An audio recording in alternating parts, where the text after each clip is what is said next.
Okay, so we're trying to prove that if A, B, and C are any three events, then the probability of the union of all three is the probability of A plus B plus C minus the intersection of A and B minus the intersection of A and C minus the intersection of B and C and plus the intersection of all three. Okay, so let me draw a picture to sort of illustrate what's going on here. So let's see, picture. So here's our sample space. Um, A, B, and C. All right, so let's make A purple, B green, and then C, what can we have C? Maybe blue? Okay, so what I'm saying here, so we know the union of all three is the purple, the green, and the blue all together, right? But um, look, if I do A plus B plus C, I'm adding, see, if A plus B, I'm adding this area twice, I'm adding this area twice, and I'm adding this area twice, right? So that's why if I add all three, I have to do minus A intersection B, minus A intersection C, and minus B intersection C. But if I subtract all three of those, I have a hole right here, right? So that's why, where they all intersect. And that's why I have to add A intersection B intersection C at the end. So hopefully the picture gives you an understanding of what the theorem is. And let's go ahead and prove it using the previous theorem. Let me refresh the previous theorem. So this was theorem 5. So for any two events A and B, the probability of A union B is equal to the probability of A plus the probability of B minus the probability of A intersection B. All right, so we're going to be using this theorem a lot in order to prove this theorem here. So proof. So let's start with the probability of A union B union C. So I have that the union of any two events has a formula, right?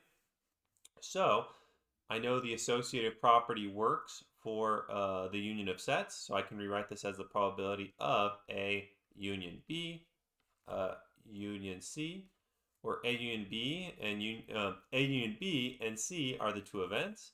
So by theorem 5, I know this is equal to the probability of A union B uh, plus the probability of C minus the probability of A union B intersection C. Notice how I used theorem 5 from above.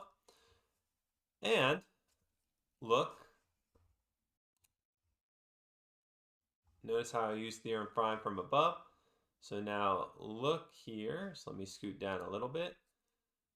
So I have A union B here. So by theorem 5 again, I know this is equal to the probability of A plus the probability of B minus the probability of A intersection B. And then, of course, plus the probability of C.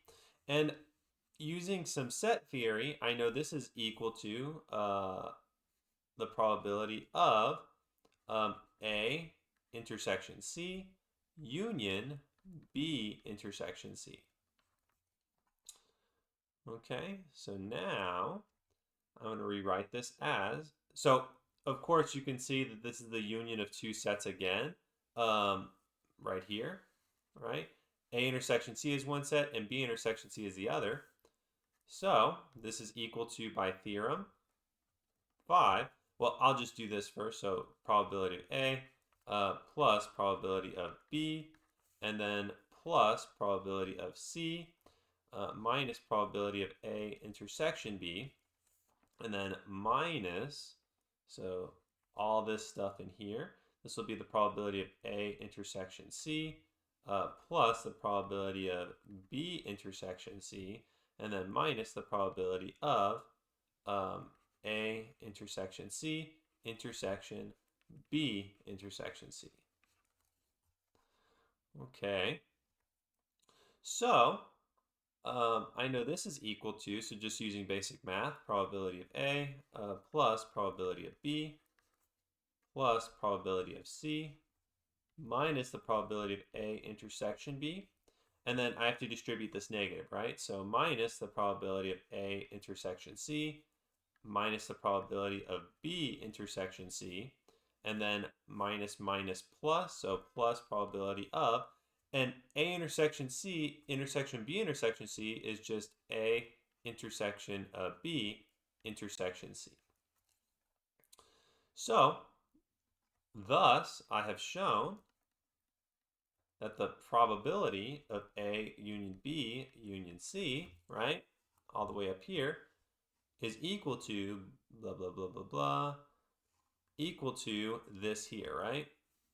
Is equal to the probability of A plus the probability of B plus the probability of C. Let me scoot this up.